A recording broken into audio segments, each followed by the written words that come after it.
Bonjour, alors nous allons commencer notre cours sur la modélisation économique. Alors, comme prévu, nous allons commencer par expliquer quelques notions sur la modélisation économique. Nous allons voir qu'est-ce qu'un modèle économique, quelles sont les composantes, les caractéristiques d'un modèle économique et quels sont les principaux modèles économiques. Par la suite, nous allons faire quelques passages par rapport aux principaux modèles économiques, à savoir le modèle classique et le modèle keynésien. Donc à rappeler que ces deux principaux modèles feront la continuité, l'étude de ces deux principaux modèles feront la continuité de ce qu'on a vu au niveau du premier semestre par rapport aux écoles de pensée en économie. Alors commençons par la définition d'un modèle économique. Un modèle économique, c'est tout d'abord un ensemble de relations entre variables afin d'expliquer un phénomène économique ou le fonctionnement d'une économie. Donc, dans un modèle économique, on essaye d'étudier le comportement d'un phénomène économique à travers des facteurs explicatifs. Prenons par exemple le cas du phénomène de l'inflation. Alors, l'inflation, c'est un phénomène économique qu'on essaye d'étudier. Qu'est-ce que ça veut dire? Essayer d'étudier. Nous allons chercher à savoir qu'est-ce qui fait augmenter l'inflation et qu'est-ce qui fait diminuer l'inflation. Maintenant, afin d'apporter des réponses à cette question, il nous faut des facteurs explicatifs. Ça veut dire qu'est-ce qui fait augmenter ou diminuer l'inflation. Alors, dans un modèle économique, on distingue deux types de variables. La variable qu'on cherche à expliquer, et là, on parle de la variable endogène, c'est le phénomène qu'on essaye d'étudier. Dans l'exemple précédent, il s'agit de l'inflation. Et on a besoin de variables ou d'un ensemble de variables exogènes ou de variables explicatives. Dans le cas, par exemple, du phénomène économique de l'investissement, donc les classiques considèrent que l'investissement est strictement lié au taux d'intérêt. Nous allons voir par la suite qu'au niveau du modèle classique, on lie le volume des investissements au taux d'intérêt. Plus le taux d'intérêt augmente, plus l'investissement offert tend à être plus élevé. En résumé, pour élaborer un bon modèle économique, nous avons besoin tout d'abord d'un ensemble d'hypothèses. Hypothèse, c'est ce que l'on suppose, c'est notre configuration, notre perception de la réalité, notre positionnement épistémologique, ce qu'on considère comme vrai ou comme réalité. Je vous donne un exemple. Au niveau du modèle classique, on suppose à l'avance que le marché est en permanent équilibre.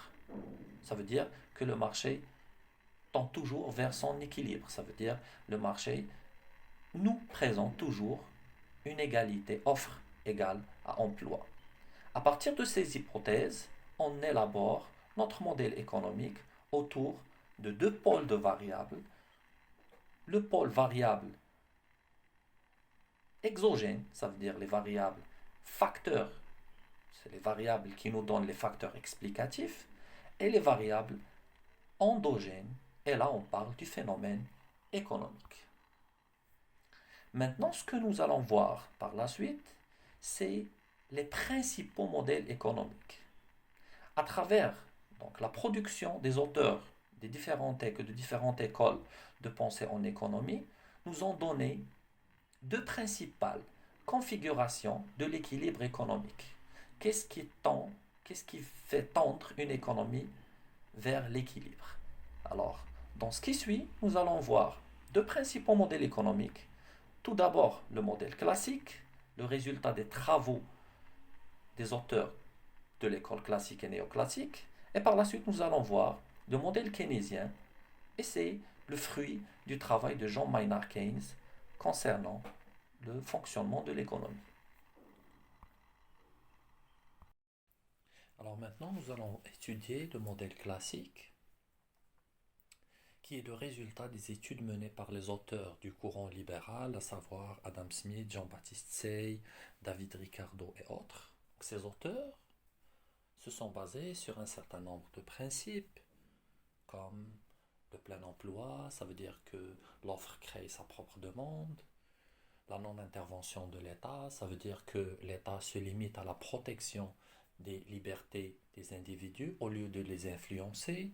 La permanence de l'équilibre économique, ça veut dire que le marché toujours tend vers l'égalité offre et demande. Et le rôle de la monnaie qui se limite à faciliter les transactions économiques. Donc, quelles sont les hypothèses du modèle classique? Donc, les auteurs de l'école classique et néoclassique supposent que, déjà au niveau d'un marché, la concurrence est pure et parfaite. Ça veut dire qu'il existe plusieurs offreurs et demandeurs. Les produits offerts sont semblables, ça veut dire qu'il n'y a pas de différence entre les produits au niveau du marché. L'information est disponible gratuitement et facilement dans le marché. Au niveau du marché, il y a une libre entrée et sortie, ça veut dire chaque agent peut entrer et sortir du marché selon sa volonté. Et il y a une libre circulation des facteurs de production. Deuxième hypothèse, c'est que les agents économiques sont rationnels. Ça veut dire que chaque individu cherche son propre intérêt et cherche à maximiser ce propre intérêt. Ça veut dire que le consommateur cherche à maximiser son utilité et le producteur cherche à maximiser son profit. Troisième hypothèse, c'est que les prix et les salaires sont flexibles. Ça veut dire que les prix et les salaires s'ajustent pour équilibrer le marché. Je donne un exemple. Au niveau du marché des biens et des services, si l'offre est supérieure à la demande, ça veut dire que les quantités offertes sont supérieures à la demande, ce qui fait que les prix vont baisser pour équilibrer ce marché. Quatrième hypothèse, c'est le plein emploi qu'on vient d'évoquer. L'offre crée sa propre demande. C'est la loi de débouché de Jean-Baptiste Say qui stipule que les entreprises sont invitées à produire sans se soucier de la demande parce que le marché va suivre le rythme de production. Le rythme de production. Dernière hypothèse, la production se réalise à court terme. Au niveau du modèle classique, on suppose que dans une courte période, le capital est fixe et ce n'est que le facteur travail qui varie. Au niveau du modèle classique, on étudie deux blocs d'équilibre. Le bloc de l'équilibre partiel, ce qui nous permettra d'expliquer à la fin l'équilibre général. En quoi consistent les équilibres partiels? Il s'agit d'étudier l'équilibre sur le marché du travail, l'équilibre sur le marché des titres et l'équilibre sur le marché de la monnaie, pour que par la suite expliquer l'équilibre général concernant le marché des biens et des services. Alors nous allons commencer par étudier l'équilibre du marché des biens et des services selon les classiques. Il s'agit ici de déterminer les quantités qui vont égaliser l'offre et la demande des biens et des services.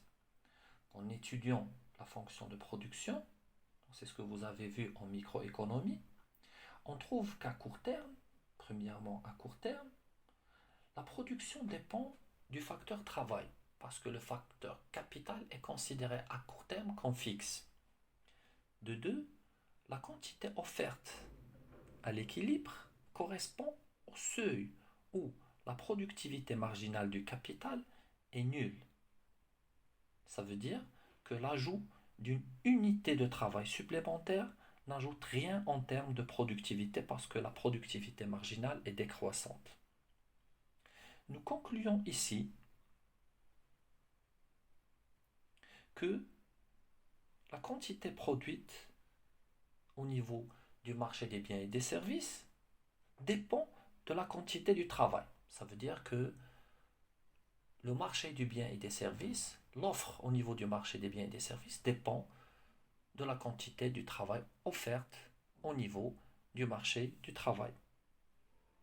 Ici, je tiens à noter qu'on se contente ici à étudier l'offre des biens et des services parce que la demande des biens et des services suit l'offre selon la loi des débouchés de Jean-Baptiste Say. Au niveau du marché du travail, nous allons étudier la quantité du travail à l'équilibre. Ça veut dire dans quelles conditions l'offre du travail est égale à la demande du travail. Commençons par l'étude de la demande du travail. Ça veut dire le nombre de travailleurs demandés par les entreprises. On sait déjà que dans un marché de concurrence pure et parfaite, les entreprises n'influencent pas sur les prix, mais ils cherchent à maximiser leur marge, leur profit.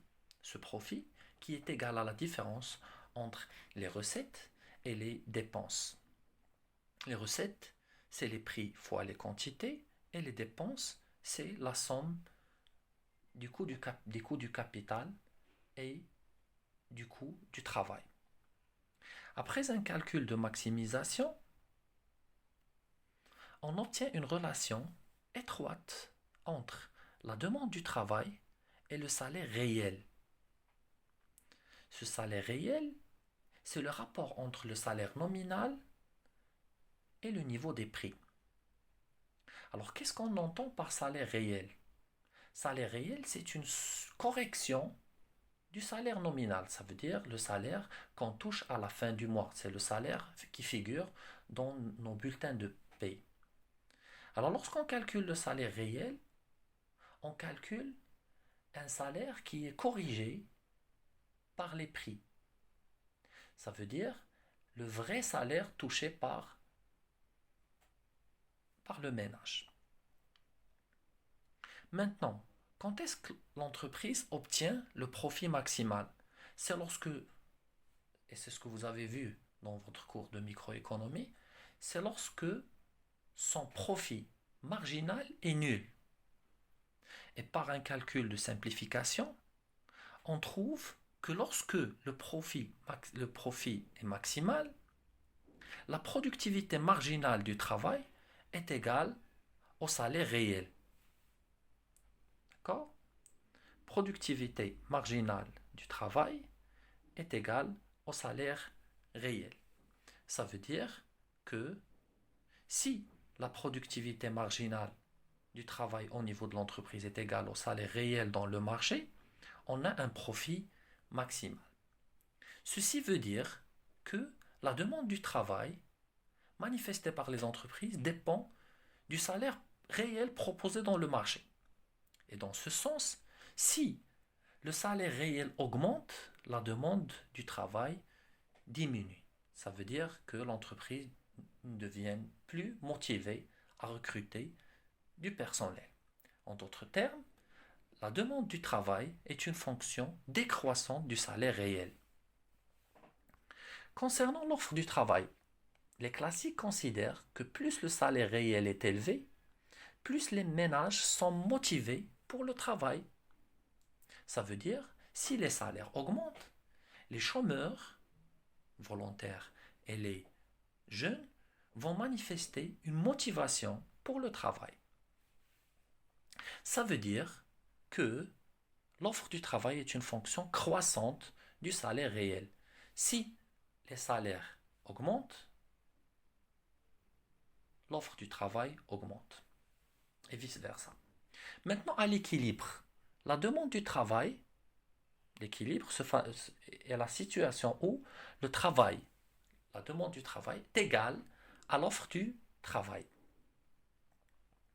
Dans ce cas, tous les individus qui acceptent le salaire réel de l'équilibre trouveront un emploi. Ceci implique deux situations. La première, c'est que tout le chômage enregistré dans ce marché est un chômage volontaire. parce qu'il n'y a pas de chômage involontaire. Si j'accepte le, si j'accepte le salaire réel à l'équilibre, je trouve un emploi. La deuxième situation, la deuxième chose, c'est que les salaires sont flexibles. Par exemple, si la demande du travail est supérieure à l'offre du travail, ça veut dire si le nombre de travailleurs demandés par les entreprises dépasse le nombre de personnes qui veulent travailler, les salaires vont naturellement augmenter. Si la demande du travail est inférieure à l'offre du travail, ça veut dire qu'il y a plus de demandeurs de travail que d'entreprises qui veulent ou de postes vacants, les salaires vont baisser. Au niveau du marché des capitaux, on mesure l'investissement offert, c'est-à-dire la quantité du capital que les investisseurs sont prêts à sacrifier à travers le taux d'intérêt ou le taux de rémunération du capital. Il s'agit ici d'une fonction croissante qui lie l'investissement et le taux d'intérêt. En effet, lorsque le taux d'intérêt augmente, les apporteurs de capitaux deviennent plus motivés à investir et vice-versa. De l'autre côté, la demande des capitaux est la quantité de fonds demandés par les entreprises ainsi que les fonds demandés par l'État pour compenser son déficit budgétaire.